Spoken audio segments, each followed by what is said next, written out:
Oke. Wow. Dengarkan Bang Irwan, saya jadi lupa materi saya ya. Karena luar biasa, dan ini calon gubernur 2045 kayak ini di Kalimantan Barat ya. Keren banget. Oke. Thank you Kak Irwan. Jadi memang kalau lihat IG Kak Irwan tuh, kan saya tuh jadi jujur kami belum ketemu, dan saya cuma lihat beliau di IG perdana. Jadi ini ketemu perdana, dan saya tuh kalau lihat Kak Irwan tuh 3 kata kesan saya tuh: energik, berwibawa, dan dominan. Ya, energik, berwibawa, dan dominan. Jadi memang makanya dalam pikiran saya itu, oh ini cocok nih untuk collab suatu saat gitu kan. Dan alhamdulillah kabarullah kita akhirnya collab gitu kan, dan berbagi kepada teman-teman semuanya. Oke, ya saya sampai lupa sebenarnya materi, saya ingat dulu ya, tentang ubah diri dan ubah masa depan. Ada yang tanya sama saya, Bang, kira-kira hidup saya 3-5 tahun ke depan kayak gimana ya? Jawaban saya adalah dirimu hari ini adalah hasil 3-5 tahun yang lalu. Itu aja jawaban saya. Jadi kalau nanya, Bang, 3-5 tahun ke depan hidup saya bakal gimana? Jawabannya adalah kondisi dirimu hari ini itu disebabkan 3-5 tahun yang lalu. Nangkep maksudnya? Kalau teman-teman pengen tahu jawabannya, lihat apa yang dilakukan 3-5 tahun yang lalu. Lakuin aja hal yang sama, sehingga 3-5 tahun ke depan bakal sama hasilnya. Kayak gitu. Artinya apa? Harus ada perubahan. Rumus perubahan itu adalah perubahan sama dengan pengorbanan. Makanya perubahan itu tidak mudah. Kenapa? Karena ada hal-hal yang dikorbankan. Perubahan itu move, berpindah dari satu situasi ke situasi yang lain, dan itu nggak mudah. Kenapa? Secara mental kita udah nyaman dengan zona nyaman kita. Dari yang awalnya jarang bangun subuh, kita pengen produktif bangun subuh, itu nggak mudah. Makanya rumus perubahan itu adalah dimulai dengan why, alasan. Sebetulnya saya mengulang-ulang aja sih Kak, dengan istilah bahasa yang berbeda ya. Makanya rumus perubahan itu harus dimulai dengan why, alasan. Semakin banyak teman-teman menemukan alasan kenapa teman-teman harus berubah, tentu dorongannya semakin kuat, bensinnya semakin menyala gitu. Tapi kalau teman-teman nggak punya why, cuman satu doang gitu, nah itu biasanya nggak kuat dan nggak konsisten. Makanya kalau tadi kata Kak Irwan, orang berubah tuh karena apa Kak? Terluka, yang tadi pikiran yang terluka dan hati yang terluka. Pikiran yang terbuka dengan hati yang terluka. Biasanya 2 itu faktor perubahan. Dan kenapa sih ada hati yang terluka kok bisa berubah? Karena kayak bola basket, kita angkat bola basket, semakin kita pantulkan ke bawah, semakin kuat dia semakin melambung gitu. Jadi hati-hati orang yang terzolimi gitu. Hati-hati orang yang sering kita hina, boleh jadi mereka adalah orang-orang yang luar biasa gitu di masa depannya. Jadi saya ulangi lagi bahwa perubahan itu sama dengan pengorbanan. Siap nggak teman-teman mengorbankan hal-hal yang sudah mapan? Termasuk saya kayak gini nih. Biasanya kan saya ngadakan kegiatan di masjid. Di kegiatan-kegiatan kalau dalam kata orang tuh main di kandang seorang gitu. Sekarang kita coba kegiatan umum ngundangnya. Ini kan berubah nih. Ada perasaan takut, ada perasaan khawatir, ada perasaan mengecewakan peserta. Tapi itu harus dilakukan karena kita pengen sesuatu yang baru dan bisa memberi manfaat yang lebih besar lagi ke teman-teman yang lain. Jadi tanya ke diri sendiri, teman-teman apa yang mau dikorbankan sehingga melakukan perubahan?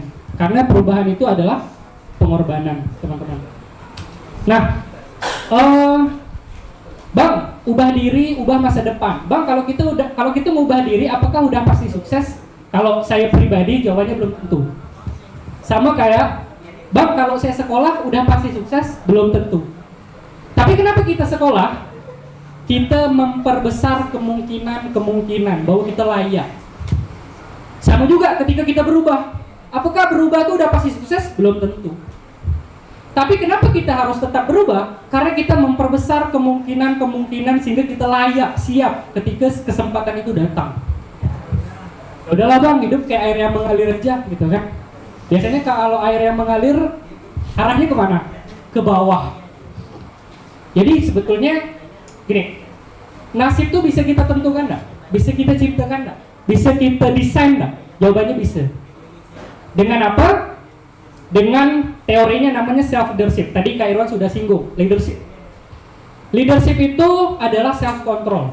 Jadi kita mengontrol diri kita. Apa itu? 5. Oke. Perasaan.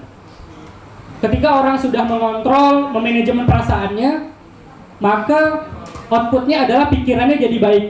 Pikirannya jadi baik, lahirlah tindakan. Tindakan jadi baik, lahirlah kebiasaan. Dari kebiasaan yang baik, lahirlah karakter. Mungkin kita lihat orang-orang sukses itu sudah berada di puncak gitu. Padahal itu adalah akumulasi dari perjalanan dia untuk mencari jati diri dan membentuk jati diri. Apa itu? Dia memasang niat yang kuat melalui perasaan. Dia membentuk mindset yang kuat. Kalau kita ngomong mindset itu berarti 3. 1, bagaimana dia melihat tantangan. Bagaimana kemudian dia berpikir kalau ada orang kritik berarti itu adalah sebuah sparring partner gitu. Jadi kalau saya lihat Bang Irwan ini sudah selesai gitu dengan dirinya sendiri, mindset tuh. Jadi udah 1000 orang pun ngatain beliau nggak merasa seperti itu. Beliau akan menjadi dirinya sendiri seperti itu. Jadi perasaan, pikiran, tindakan, kebiasaan, dan karakter. Dan itulah yang kemudian membentuk nasib kita gitu. Karakter tuh tidak akan terbentuk kalau tidak adanya kebiasaan. Kebiasaan tuh tidak akan terbentuk kalau tidak ada tindakan positif yang nyata gitu. Tindakan positif yang nyata itu tidak ada kalau tidak punya mindset yang benar, keyakinan yang benar bahwa itu adalah sebuah kebaikan yang harus diperjuangkan, yang perlu dilakukan. Kenapa? Karena pengen punya masa depan yang baik. Dan pikiran itu datang dari perasaan yang jernih, yang sehat secara mental. Nah ini mau saya jelaskan ya, karena saya pengen masuk ke mentalnya. Jadi gini, ada orang nanya ke saya, Bang, kok ada si A, dia tuh tidak fokus belajarnya. Dia tuh kalau diajak bertumbuh tuh susah, sulit konsentrasi. Jawaban saya adalah, yang dia butuhkan bukan grow, tapi pulih. Maka saya bagi manusia itu jadi 3 tingkatan. 1 minus, 2 netral, yang ketiga plus. Gitu. Kayak gini Bang, kita ini lapar, tapi kita dikasih ilmu tauhid gitu, nggak nyambung. Yang dibutuhkan tuh kasih makan dulu, baru kasih ilmu tauhid, nyambung gitu. Sama kayak orang punya traumatik, yang dimana posisi dia tuh minus 1, minus 2. Oke Hujan, oke silakan mengisi soft yang paling depan. Silakan maju ya, abang, kakak dan teman-teman semua. Masih ada di depan yang kosong. Di sini juga boleh, nggak apa-apa.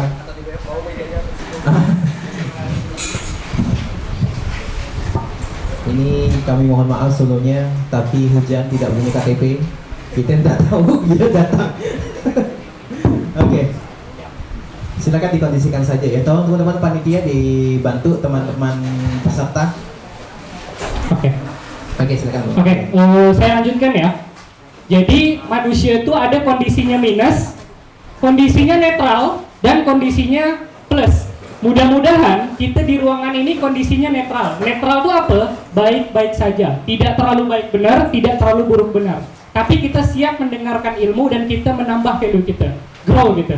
Tapi kalau Anda sedang mengalami minus itu artinya mengalami trauma, mengalami masalah mental yang perlu disembuhkan, yang perlu dipulihkan. Artinya prioritas teman-teman adalah ketika di posisi minus, naikkan dulu ke netral gitu, baru siap bertumbuh. Jangan-jangan orang yang udah lagi punya masalah mental, punya masalah trauma, dipaksa untuk belajar baca buku, akhirnya nggak nyambung. Karena yang dibutuhkan adalah pulih. Pertanyaannya adalah, teman-teman lagi minus, netral, atau plus? Saya nggak tahu jawabannya. Kayak gitu. Taunya dari mana? Biasanya taunya dari psikolog, taunya dari konseling, kayak gitu. Dan biasanya kalau teman-teman merasa kesulitan belajar, kesulitan berkonsentrasi, atau sering nangis di malam hari, nah tentu ada sesuatu yang salah dan perlu dipulihkan. Baru kita bisa bertumbuh secara maksimal. Jadi poin saya adalah, oke, kegiatan ini menarik, ngajak kita untuk bertumbuh, bermindset yang sukses.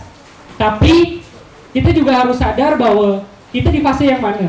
Di fase yang minus atau di fase yang netral? Oleh karena itu kalau teman-teman merasa punya masalah mental yang belum terselesaikan, teman-teman masih punya kecemasan berlebihan atau hal-hal yang mengganggu konsentrasi belajar teman-teman, selesaikan dulu itu, pulihkan dulu itu.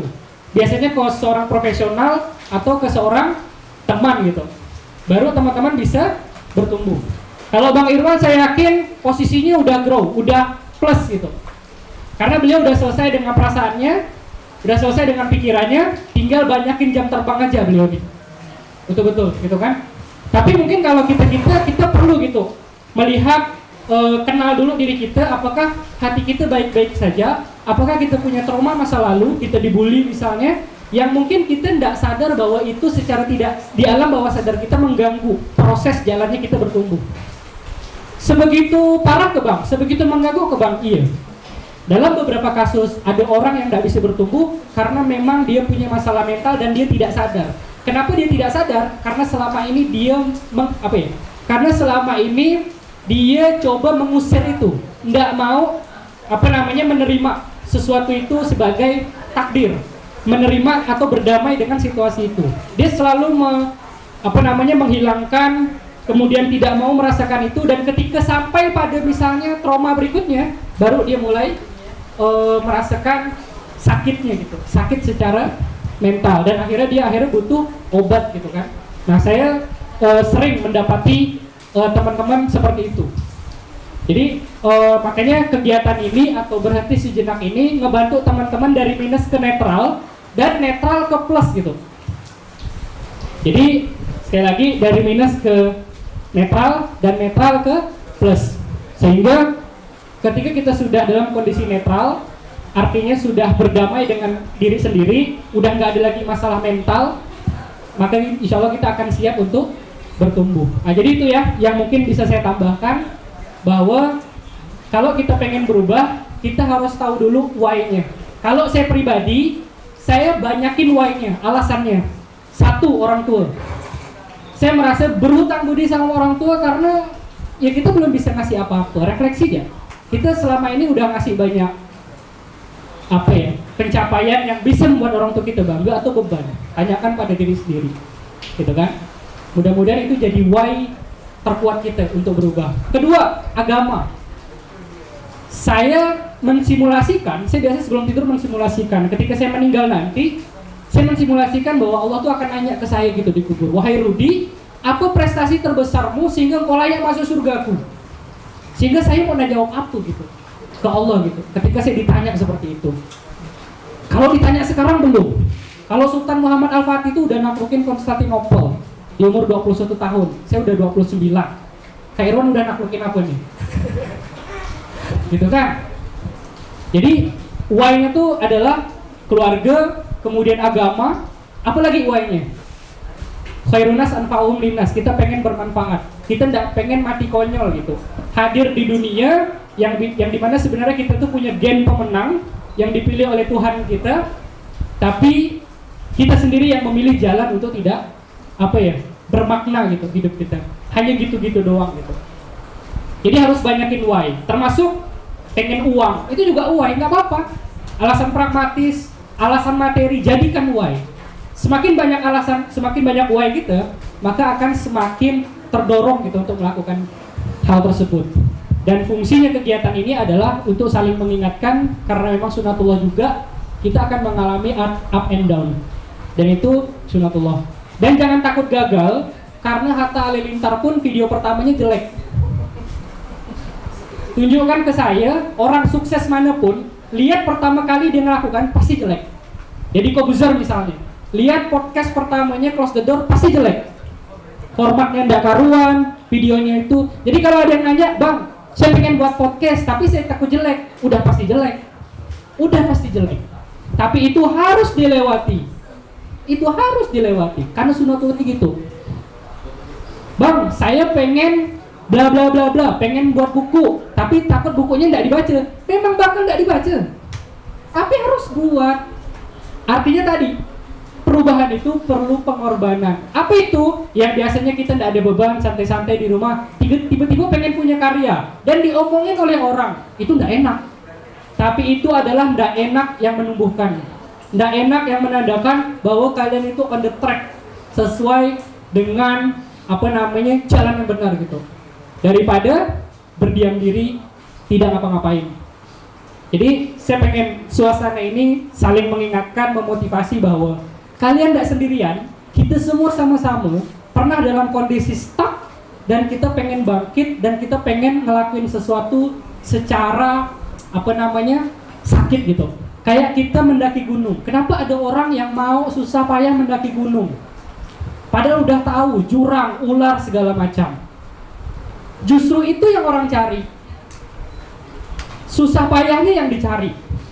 Dan dia rela ngelakuin itu untuk apa? Untuk melihat puncak gunung, pemandangan yang sangat indah.